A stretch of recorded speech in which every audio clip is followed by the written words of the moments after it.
ও ভাই রে ভাই, রাকিব হোসেন, যিনি জনগণের মধ্যে বাংলাদেশের সবথেকে ক্রিঞ্জ এবং ওভাররেটেড একজন ক্রিয়েটর। ওরে নিয়ে মূলত কথা বলার আমার কোনো ইচ্ছাই ছিল না, তবে রিসেন্টলি ওর একটা ভিডিও আমার ফেসবুকের হোম পেজে আসে।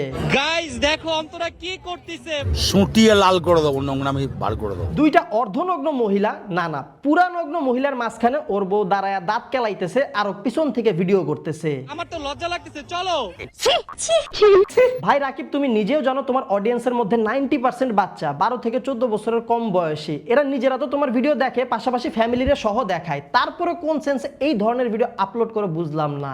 মাথার কি সেন্স নাই? শিক্ষিত হয়েও অশিক্ষিতর মতন কাজ করে কেন? এইটা কোন ধরনের কন্টেন্ট ভাই? আমার কিছু বলার নাই। ক্রিঞ্জের সকল সীমা অতিক্রম করে যায়, দিন শেষে এরাই 20 মিলিয়ন সাবস্ক্রাইবার পায়। কিছু বলার নাই, আমি বুঝি না। এইসব ভিডিও ডিলিট দিয়ে পারলে ভালো কিছু করার চেষ্টা করো।